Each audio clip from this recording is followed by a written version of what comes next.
अक्सर देखा जाता है ना कि जब किसी की हड्डी टूटती है तो एक्सरे की उस काली फिल्म पर वो टूटी हुई सफेद लाइन बिल्कुल साफ नजर आ जाती है। हाँ, बिल्कुल एकदम स्पष्ट। सही कहा।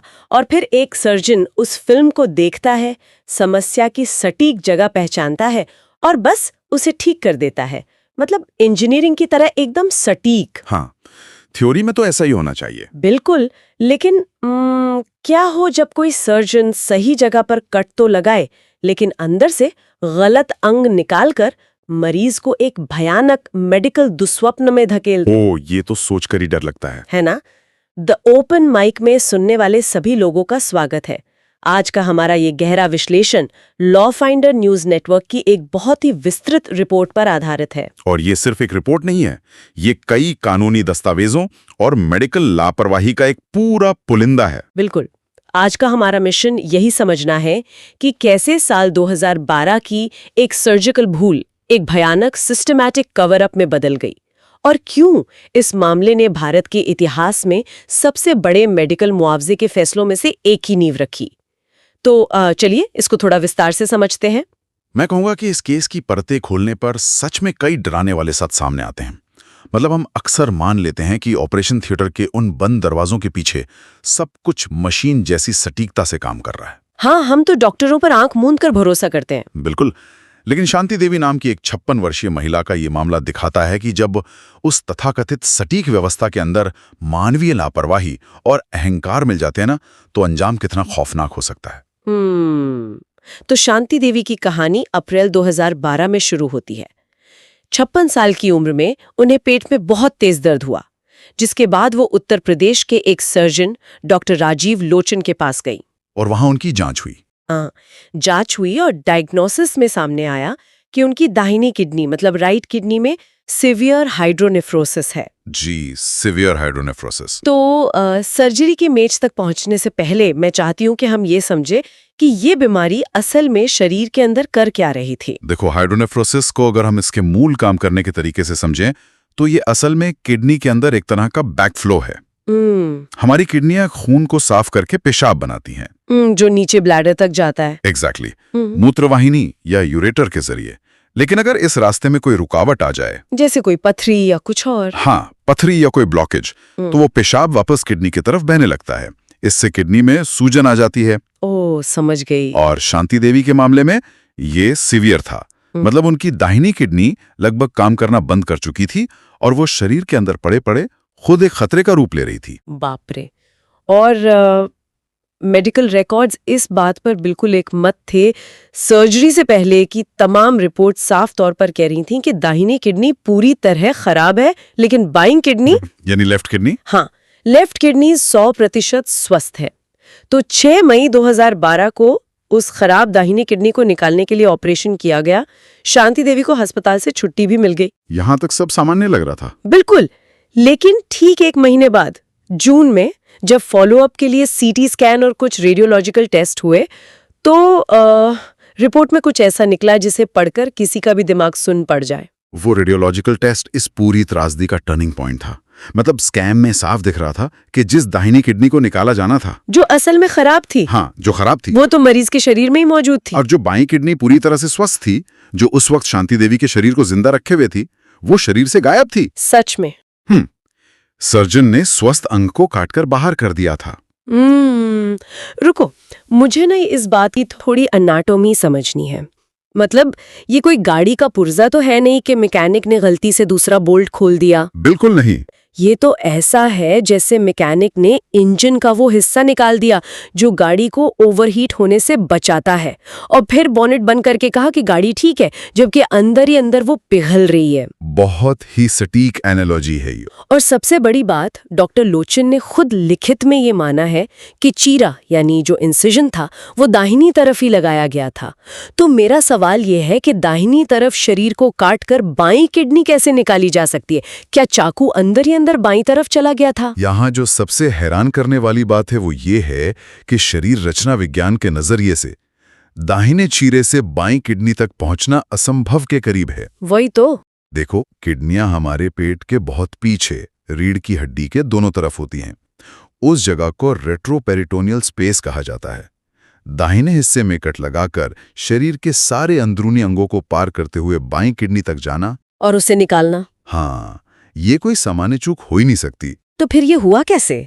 अगर ये शारीरिक रूप से असंभव है तो स्वस्थ किडनी बाहर कैसे आई? मेडिकल जगत में ऐसी घटनाओं को रॉन्ग साइड सर्जरी कहा जाता है और अक्सर इसके पीछे लेफ्ट राइट कॉग्निटिव एरर होता है, मतलब दाएं बाएं का दिमागी भ्रम। भ्रम? वो कैसे? जब डॉक्टर एक्सरे या स्कैन को लाइट बोर्ड पर लगाते हैं ना, तो वो एक शीशे की तरह काम करता है। फिल्म पर जो हिस्सा बायां होता है वो असल में मरीज का दायां हिस्सा होता है। ओह, समझी। अगर ऑपरेशन थिएटर में टीम ने स्कैन को उल्टी तरफ से पढ़ लिया या फिर सर्जरी से ठीक पहले होने वाले टाइम आउट प्रोटोकॉल का पालन नहीं किया तो ये भ्रम पैदा हो सकता है। लेकिन डॉक्टर खुद कह रहा है कि चीरा दाहिनी तरफ लगा था। बिल्कुल, और वही इस मामले का सबसे बड़ा विरोधाभास है। अगर डॉक्टर कह रहा है कि चीरा दाहिनी तरफ लगा था और फिर भी बाईं किडनी निकली, तो इसका मतलब क्या है? इसका सीधा मतलब है कि उस सर्जन को उस वक्त खुद नहीं पता था कि उसके हाथ मरीज के शरीर के किस हिस्से में काम कर रहे हैं, या फिर अपनी इस ऐतिहासिक भूल को कवर करने के लिए वो बाद में जो दलीलें दे रहा था उनमें कोई तालमेल ही नहीं था। मतलब ऑपरेशन थिएटर के अंदर स्पेशल अवेयरनेस पूरी तरह से शून्य हो चुकी थी। एकदम सही। और यहाँ पर बात सच में बहुत दिलचस्प हो जाती है, क्योंकि ये सिर्फ एक सर्जिकल ब्लंडर पे आके नहीं रुका। बिल्कुल नहीं, इसके बाद तो पूरा कवर अप शुरू हुआ। हाँ, जब ये बात खुल गई कि स्वस्थ किडनी निकाल ली गई है और खराब किडनी अंदर छोड़ दी गई है, तो मामला उत्तर प्रदेश मेडिकल काउंसिल और मेडिकल काउंसिल ऑफ इंडिया तक पहुंचा, जो कि बहुत जरूरी था। जांच हुई और दोनों काउंसिल्स ने डॉक्टर को घोर लापरवाही का दोषी माना। लेकिन जांच में जो सबसे खौफनाक पहलू सामने आया वो सर्जरी से भी ज्यादा डरावना था, और वो था दस्तावेजों का फर्जीवाड़ा। बिल्कुल। डॉक्टर ने अपने बचाव में जो केस शीट मेडिकल काउंसिल को सौंपी वो पूरी तरह से फर्जी थी। दस्तावेजों के साथ छेड़छाड़ की गई थी ताकि इस पूरी घटना पर पर्दा डाला जा सके। अगर हम इस मुद्दे को बड़े पैमाने पर देखें तो दस्तावेज में जालसाजी करना इस केस को एक साधारण मेडिकल एरर के दायरे से बाहर निकाल देता है। हाँ, ये तो सीधा क्रिमिनल इंटेंट है। बिल्कुल, ये आपराधिक मंशा की श्रेणी में आ जाता है। मेडिकल रिकॉर्ड्स किसी भी इलाज का इकलौता कानूनी और वैज्ञानिक सत्य होते हैं। सही बात है। जब कोई मरीज एनेस्थीसिया के असर में बेसुध होता है तो वो पूरी तरह से एक सिस्टम के भरोसे होता है। अगर डॉक्टर खुद उस सत्य को मिटाने लगे, फर्जी रिकॉर्ड बनाए, तो भरोसा ही टूट गया। हाँ, ये सिर्फ एक मरीज के साथ धोखा नहीं है, ये उस पूरे मेडिकल ढांचे के मूल आधार को तबाह करने जैसा है। तो मतलब एक सर्जन ने एक स्वस्थ अंग निकाला, उसके शरीर में जहर बन चुकी खराब किडनी को वहीं छोड़ दिया, फिर खुद को बचाने के लिए कागजों में हेराफेरी की, और इस सब के लिए यूपी मेडिकल काउंसिल ने उसे क्या सजा दी? ये हिस्सा सच में निराश करने वाला है। उसका मेडिकल रजिस्ट्रेशन सिर्फ 2 साल के लिए सस्पेंड कर दिया। महज 2 साल। बस 2 साल। मतलब 2 साल बाद वो व्यक्ति फिर से ऑपरेशन थिएटर में जाके मरीजों पर सर्जरी करने के लिए स्वतंत्र हो जाएगा? क्या एक इंसान की जान खतरे में डालने और धोखाधड़ी करने की कीमत सिर्फ 2 साल का ब्रेक है? ये एक बहुत ही कड़वी सच्चाई को उजागर करता है। देखो, पेशेवर नियामक संस्थाएं जैसे कि मेडिकल काउंसिल अक्सर अपने ही सदस्यों को लेकर एक तरह का संरक्षणवादी रवैया अपनाती हैं। मतलब वो डॉक्टरों को ही बचाते हैं? एक हद तक हाँ। मेडिकल काउंसिल मुख्य रूप से डॉक्टरों द्वारा डॉक्टरों के लिए बनाई गई संस्था है। उनका मुख्य काम लाइसेंसिंग और पेशेवर आचार संहिता देखना है। कई बार पीयर रिव्यू सिस्टम में देखा गया है कि वे गंभीर अपराधों को भी पेशेवर चूक मानकर हल्की सजा देकर छोड़ देते हैं। उनका फोकस अक्सर मरीज को हुए नुकसान की भरपाई करने के बजाय डॉक्टर के करियर को पूरी तरह खत्म होने से बचाने पर होता है। हाँ, ये तो बहुत डरावना है। लेकिन मेडिकल काउंसिल की इस हल्की सजा ने उस मरीज के तकलीफ को तो कम नहीं किया ना। यूपी मेडिकल काउंसिल की फाइलों में तो केस शायद सस्पेंशन के साथ बंद हो गया, लेकिन शांति देवी के शरीर के अंदर एक अलग ही लड़ाई चल रही थी। एक बहुत ही दर्दनाक लड़ाई। हाँ, बिना किसी स्वस्थ किडनी के और एक सड़ती हुई दाहिनी किडनी के साथ उनका शरीर धीरे धीरे जवाब देने लगा। रिपोर्ट के मुताबिक वो लगभग 2 साल तक लगातार डायलिसिस पर रहीं। डायलिसिस की प्रक्रिया को समझना बहुत जरूरी है यहाँ, ताकि हम उस मरीज की पीड़ा का अनुमान लगा सकें। जब किडनियां काम करना बंद कर देती हैं तो शरीर के अंदर बनने वाले टॉक्सिन्स यानी जहरीले तत्व, हाँ, वो खून में जमा होने लगते हैं। डायलिसिस मशीन एक कृत्रिम किडनी की तरह काम करती है। मरीज को हफ्ते में कई बार अस्पताल जाना पड़ता है, जहां मशीन उनके शरीर का सारा खून बाहर निकालती है, उसे फिल्टर करती है और फिर वापस शरीर में डालती है। बाप रे, ये तो बहुत ही थका देने वाला काम है। बिल्कुल। ये प्रक्रिया शारीरिक रूप से इतनी थका देने वाली होती है कि मरीज की पूरी जीवन ऊर्जा निचोड़ लेती है। और शांति देवी के मामले में स्थिति इसलिए भी ज्यादा भयावह थी क्योंकि उनके शरीर में वो दाहिनी किडनी अभी भी मौजूद थी जो खराब थी। जो सीवियर हाइड्रोनेफ्रोसिस का शिकार थी। हाँ, वो अंग कोई काम तो कर नहीं रहा था, बल्कि लगातार शरीर के अंदर जहर और संक्रमण फैला रहा था। डायलिसिस एक तरफ से खून साफ कर रहा था और दूसरी तरफ वो खराब किडनी शरीर को अंदर से खोखला कर रही थी। ये एक कभी ना खत्म होने वाले चक्र जैसा था। बिल्कुल। और 2 साल के इस असहनीय संघर्ष के बाद 20 फरवरी 2014 को शांति देवी का निधन हो गया।